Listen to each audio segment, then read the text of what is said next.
Guiones y guionistas, capítulo 117.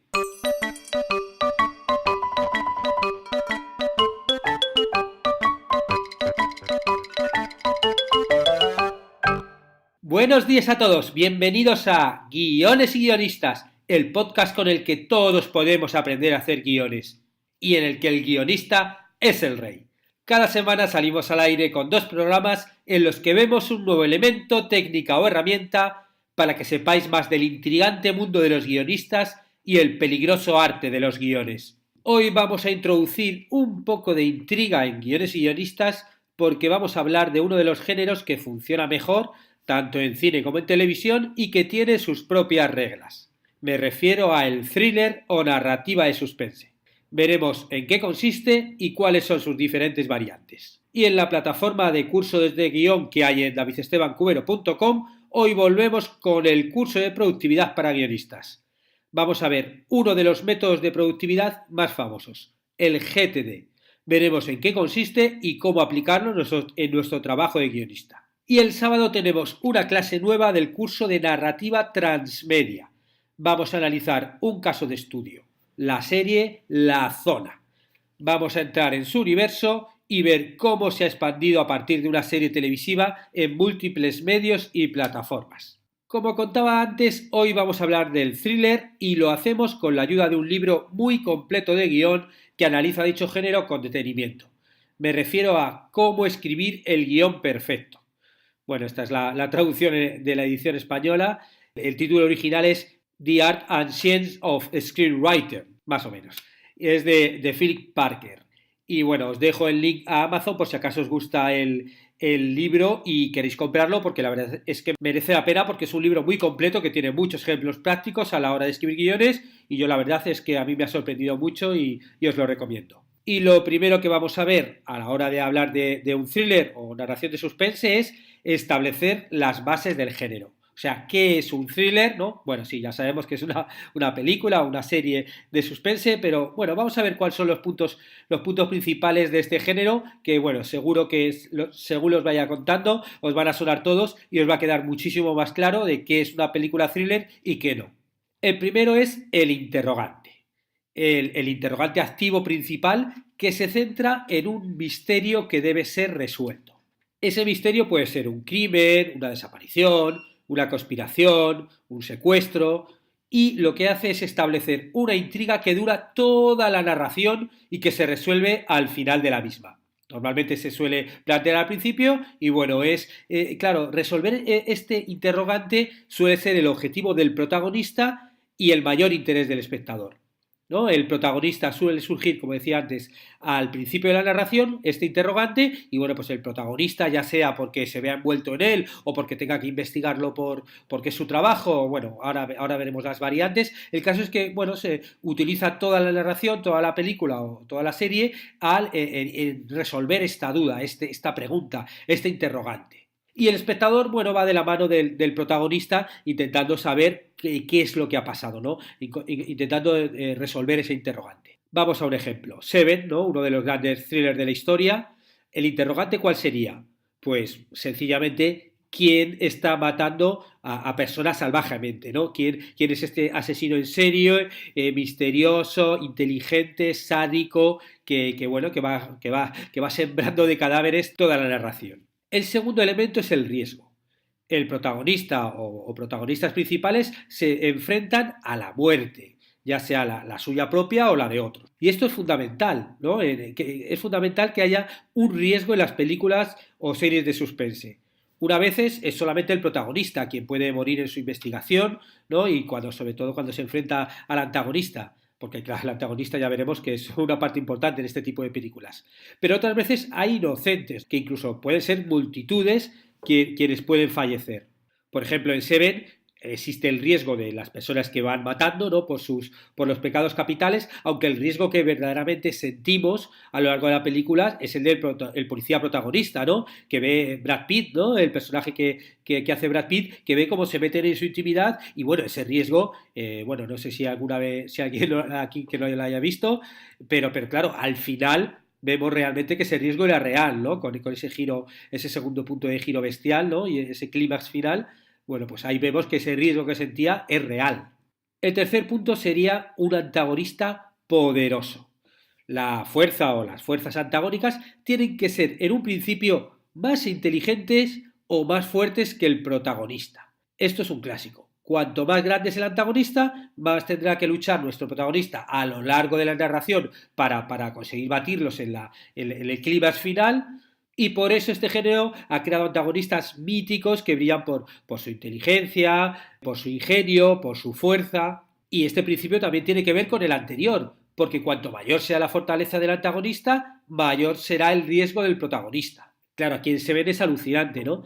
¿Quién es capaz de hacer asesinatos tan planificados? Recuerdo, bueno, hace años que no la veo, pero recuerdo que uno de ellos, el de la gula, llevaba todo el año planificándolo y llevaba, o sea, todo el año ejecutando la muerte de la víctima, ¿no? O sea, es algo realmente muy, muy inteligente, además de muy perverso, obviamente, ¿no? Y esto no es exclusivo de este género, ¿no? El género como por ejemplo el de los superhéroes y todo esto, cuanto mayor sea el antagonista, más tendrá que luchar nuestro protagonista para vencerlo, ¿no? El cuarto punto es la inocencia perdida. La noción de inocencia también tiene que estar en peligro. Normalmente esta noción de inocencia suele estar representada por un personaje. Pero en algunas películas o series la inocencia puede reflejarse también en una institución o incluso es una forma de vida, ¿no? La que está en riesgo ahí, ¿no? Y la que da la parte de inocencia que va a romperse con el antagonista. Y claro, esta inocencia aumenta el riesgo del protagonista, ya que el éxito de su tarea puede ceder al mero hecho de su supervivencia personal.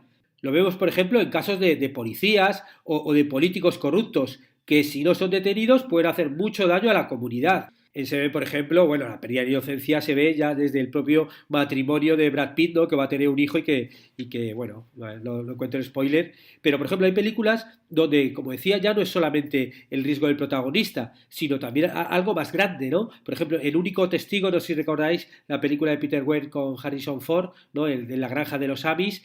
Sí, nuestro protagonista está en peligro, pero claro, como estamos hablando de policías corruptos, de jefes policías corruptos, si al final gana el malo, no solamente que, bueno, ha perdido el bueno, sino que lo que pierde es toda la sociedad que está manteniendo a ese policía corrupto o en otro tipo de películas a políticos corruptos, ¿no? Que al final se salen con la suya y siguen corrompiendo a la sociedad. El quinto punto es la naturalidad. Toda la acción y los personajes tienen que ser creíbles, realistas y naturales en su representación en la pantalla. Y esta característica, por ejemplo, diferencia el género de thriller con el de terror, por ejemplo, ya que en el de terror la frontera del realismo puede ser traspasada, ¿no? El terror o incluso el fantástico. Que el riesgo que pasan los protagonistas en un thriller acontezca en un entorno real hace que no puedan recurrir a métodos no realistas para superarlos, como podría ser, por ejemplo, el género fantástico o incluso en el género de terror, ¿no? De repente encuentran cualquier cosa para matar al fantasma o para tal, que es algo como, bueno, vale, ¿no? No, bueno, aquí el thriller no, son personas las que están combatiendo entre sí, ¿no? El sexto punto sería la justicia y la moralidad.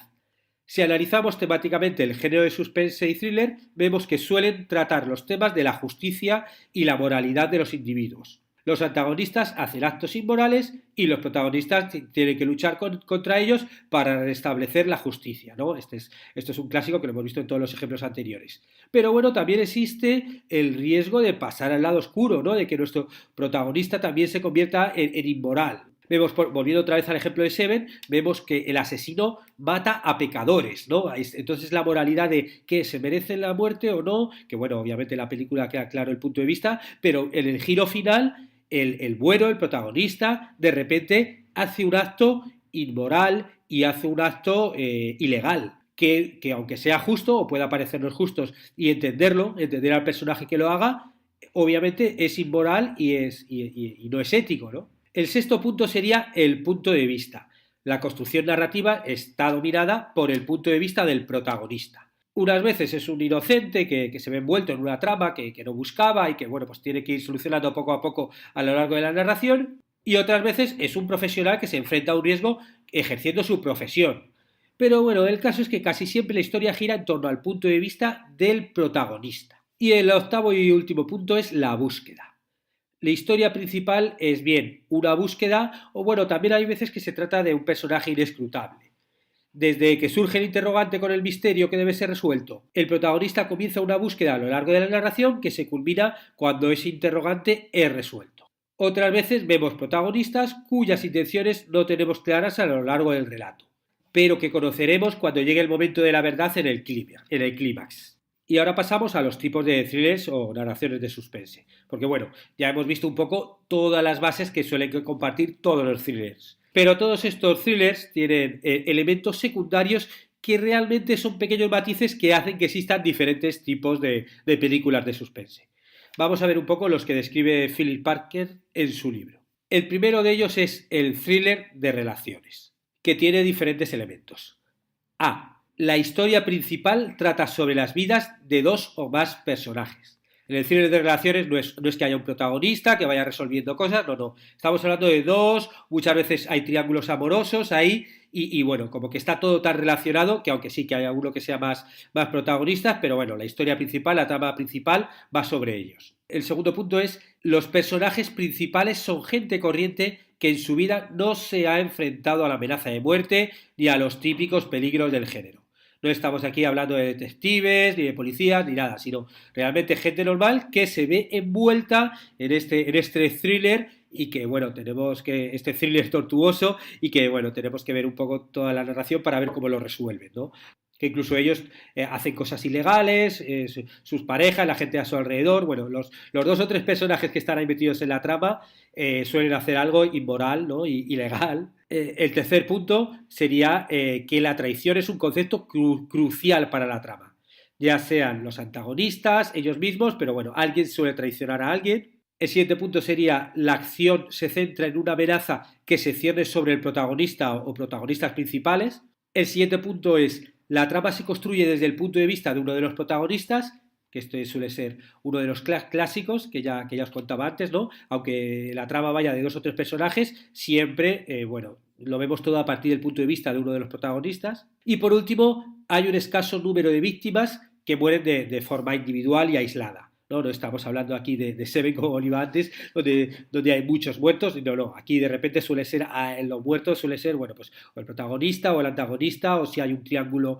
que, bueno, si queremos ver, por ejemplo, películas de esto, para que os hagáis una idea, hay clásicos de cine negro, como por ejemplo Perdición o Fuego en el cuerpo, más moderna, El cartero siempre llama dos veces, Crimen perfecto, Al filo de la sospecha. Si os fijáis, hay varias que son como de triángulos amorosos donde de repente pues hay algún personaje que hace que su pareja o su amante tenga que hacer algo ilegal y bueno, y se meta ahí un poquito todo el suspense de si lo conseguirá hacer, de si se saldrá con la suya, de si saldrá vivo ante todo este entuerto, ¿no? Bueno, esto sería un poco en lo que es el thriller de relaciones. El segundo tipo de thriller es el de conspiración. Aquí vemos que el primer punto es el antagonista obtiene su poder de una institución, ¿no? O sea que los malos son la institución. No la institución en sí, sino pues los que trabajan en esa institución. Después está que el protagonista es inocente respecto a la conspiración y él suele ser quien la descubre, ¿no? Como que él es inocente, de repente se mete en la trama, por lo que sea, se da cuenta de lo que hay detrás, empieza a investigar y al final, bueno, pues consigue desenmascarar esta conspiración. Tercero sería que el protagonista dispone de las habilidades para destapar la conspiración, aunque sea inocente y se vea envuelto en todo esto, bueno, pues sus habilidades son las que le llevan a resolverlo. Cuarto, que el interrogante principal de la trama es ¿quién está detrás de ciertas acciones? O sea, vemos que hay algo ahí, pero no es desde el principio claro quién es el antagonista, ¿no? Sino que eso forma parte del misterio. Y el siguiente punto, claro, es que el antagonista definitivo no sale a la luz hasta el tercer acto. Esto implica que al inicio de la narrativa tiene que actuar como antagonistas otros personajes. Vemos que hay dentro de esa conspiración otros personajes que están ahí, que están haciendo mal, que lo van descubriendo poco a poco, pero que hay algo más detrás, ¿eh? Claro, es una especie como de cebolla con distintas capas que según vas quitando las capas llegas al final al antagonista principal, que bueno, ya lo vemos al final quién es y cómo se lucha contra él, ¿no? Ejemplos sería un único testigo, que es el que veía, el que contaba antes, ¿no? Los tres días del cóndor, también otro clásico antiguo, sospechosos habituales, o por ejemplo la intérprete, ¿no? Esta de Nicole Kidman, que hay una serie de asesinatos ahí en la Asamblea de Naciones Unidas y es una intérprete que es testiga sin querer, a partir de ella se mete en todo el lío, pero va investigando. Estas son un poco las características del thriller de conspiración. El tercer tipo de thriller es el thriller de investigación. Aquí el protagonista es un investigador profesional. Con profesional, bueno, también lo digo un poco entre comillas, porque, bueno, puede no ser remunerado por ello, si bien lleva a cabo investigaciones con asiduidad y resultados exitosos. O sea, no es como en el caso anterior, alguien que de repente es inocente, no se dedica a ello y se pone a investigar algo, ¿no? Pues no, aquí es alguien que se dedica a investigar. Muchas veces son detectives profesionales, otras veces es alguien que investiga, a lo mejor puede ser incluso un periodista, ¿no? Que se dedica a investigar, bueno, pero bueno, normalmente son detectives, policías o dentro de este tipo de personajes. El segundo punto es que el punto de vista de la narrativa se amplía en ocasiones para englobar el punto de vista del antagonista, ¿no? Lo veíamos, por ejemplo, en El silencio de los corderos, que sería uno de los ejemplos. O sea, llega un momento donde estamos viendo al malo. Estamos viendo al malo, no es que sea un misterio que se resuelve al final, sino que le estamos viendo a lo largo de la narración y estamos viéndolo y bueno, tú ya ves al protagonista y ves ese otro mundo que es donde sabes que van a confluir en el clímax, pero bueno, el cómo van a hacerlo no es algo que no sabes, ¿no? Otro de los ejemplos también sería Seven, que claro, ahí en Seven está el misterio final, en ese punto de giro donde de repente se presenta el malo, ¿no? Y se entrega directamente y empiezas a preguntar, bueno, ¿qué va a pasar a partir de ahora, ¿no? El tercer punto es que el protagonista se ve obligado a tomar decisiones de naturaleza moral y su implicación en la investigación tiene que ser superior a la habitual si desea resolver el misterio. Esta es la clave en esta película. El protagonista se moja, ¿no? El protagonista se mete dentro, ¿no? Los dos ejemplos que os he puesto, El silencio de los corderos o Seven, claro, los protagonistas se implican tanto con la investigación que ponen mucho en juego, que están a punto de acabar con ellos. Bueno, en Seven ya hemos visto, o bueno, no sé si recordáis ese final, donde todo lo que pone en juego, o sea, no es una mera investigación, ¿no? Que bueno, voy a investigar a ver quién es el malo. No, no, nos metemos dentro de la investigación y claro, con todo eso el riesgo crece. El cuarto punto es que el antagonista es tan complejo e inteligente como el protagonista. Claro, aquí, bueno, es un poquito lo que veíamos antes. Tiene que ser muy, muy inteligente, muy complejo, no nos valen antagonistas débiles o tontos, porque eso no. Ahí va a perder mucho el riesgo del protagonista, ¿no? El quinto punto es que el número de víctimas es reducido, pero son consustanciales a la trama en lo tocante a las fases del conflicto planteado entre el protagonista y el antagonista. Yo qué sé, estos son los típicos de hay un muerto y se pone a investigar ese muerto, ¿no? El típico caso de investigar, pero bueno, que puede ser un muerto, pues yo qué sé, Seven, por ejemplo, pues son 6, al final 7. En el silencio de los corderos, pues de repente hay 2 o 3 que han desaparecido, pero siempre son pequeñitos. No estamos hablando de han muerto no sé cuántos cientos, ¿no? No, siempre son 3, 4 la investigación que se va llevando. En Chinatown, de repente una desaparición, ¿no? Otros ejemplos, por ejemplo, sería el Halcón Maltés y Chinatown, por hablar de los ejemplos más clásicos. En Chinatown, ese investigador, ¿no? Que hace Jack Nicholson tan atrayente, ¿no? Y bueno, el Halcón Maltés, que contaros que el protagonista es Humphrey Bogart. Y el último punto de los thrillers de investigación sería que la verdadera naturalidad del antagonista no es revelada hasta el clímax. Por ello se precisa anteriormente un antagonista secundario de peso, ¿no? Bueno, y a lo mejor otro antagonista significativo que sostenga la imprevisibilidad de la trama. No, lo vemos, por ejemplo, en El silencio de los corderos, que está este antagonista o medio antagonista, aunque luego resulta que es aliado y que le ayuda, lo que es Aníbal Lecter, ¿no? Claro, ese te mantiene toda la tensión. Aunque vemos al malo, al verdadero malo, le vemos en alguna escenita, el que te mantiene toda la tensión es Aníbal Lecter, que cuando llega al clímax desaparece, ¿no? Se fuga y desaparece y ya nos vamos a esta parte final donde ya vamos contra el antagonista verdadero, que es el asesino de las chicas. El cuarto tipo de thriller es el de misterio y asesinatos, y este es una variante del thriller de investigación, del que hemos visto antes, ¿no? Aquí, por ejemplo, el único apartado que varía es el apartado C, ¿no? El apartado A, B, D, E y F son inalterables. ¿Cuál es el C, que es el que varía? Bueno, pues que en el anterior, en el de investigación, era cuando el protagonista se ve obligado a tomar decisiones de naturaleza moral y su implicación en la investigación tiene que ser superior a la habitual, ¿no? Para resolver el misterio. Bueno, pues en el thriller de misterios y asesinatos, aquí el protagonista permanece al margen de los demás personajes, actuando como un observador a quien a una amenaza no muestra abiertamente estar consternado. O sea, no se enfrenta a ningún dilema moral significativo, ni sufre cambios relativos en el curso de la narrativa. Bueno, él como que no se moja, él simplemente está investigando y ya está. Un ejemplo clásico serían todas las novelas y luego posteriores películas de Agatha Christie, ¿no? Como Asesinato en el Orient Express. Ahí tenemos a Hercule Poirot, que es el investigador, que en cada uno de los libros, bueno, pues ha habido un muerto y tal, investiga todo, pero bueno, él nos implica, como que casi no le afecta, ¿no? Bueno, sí, en algún momento puede tener peligro, pero bueno, no es como muy creíble, ¿no? No estamos hablando de Seven. Y al final lo resuelve. ¿No? Claro, este ejemplo lo vemos en otro tipo de series como Se ha escrito un crimen o Colombo, ¿no? Donde los protagonistas, pues igual, empieza el episodio, empieza la investigación de ese episodio en cuestión, porque ha habido un muerto, a lo largo del episodio, bueno, pues va viéndolo un poquito, va implicándose de la investigación relativamente y al final lo resuelven y acaba otra vez ese universo del episodio y luego ya empieza el siguiente con un nuevo muerto y una nueva investigación. Y otro ejemplo serían también las novelas de Sherlock Holmes, ¿no? Como El perro de Baskerville, ¿no? Ahí, bueno, vale, tenemos a Sherlock Holmes que puede tener más, bueno, sí, hay algunas donde sí que tiene más peligro, ¿no? Con Moriarty y tal, pero por ejemplo El perro de Baskerville, bueno, pues implica un poquito más o menos y lo resuelve y ya está, y al siguiente novela. Una variante médica del thriller de misterio y asesinato sería, por ejemplo, el Doctor House, ¿no? Donde hay nuestro protagonista, el doctor, no se implica con los enfermos. Él lo que quiere es descubrir el misterio, ¿no? El asesinato, que en este caso sería el misterio de la enfermedad que tiene, pero él no se implica con los enfermos. Lo único que quiere es resolver un poquito qué es lo que tiene y cuando lo resuelve, bueno, pues al siguiente episodio. Y el último tipo de thriller sería el thriller de acción.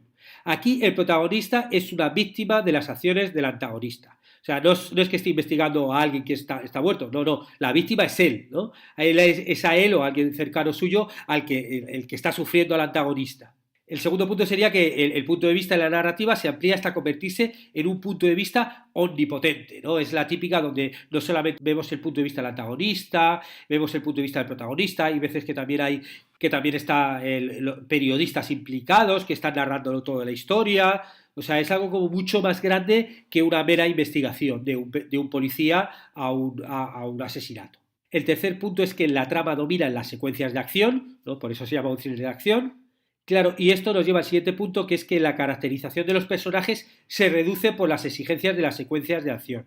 Claro, si tú vas a estar 15 minutos con una mega persecución, bueno, pues entonces, pues claro, ahí no puede desarrollar tanto los personajes, sus relaciones con otros personajes, sino lo que importa ahí es la acción. Estamos hablando de películas como El Fugitivo, como La Jungla de Cristal o The Heart, que es el nombre original, que bueno, pues se tradujo distinto en España que en Latinoamérica. Películas como Speed, como Italian Job, ¿no?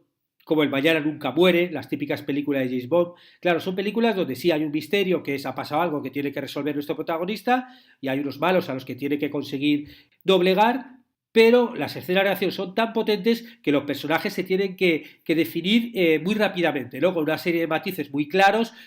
Muchas veces también es en la relación, por ejemplo, con el otro protagonista, ¿no? En La Jungla de Cristal son dos policías y son esos dos policías y la relación entre los dos es cuando se va generando y evolucionando el personaje.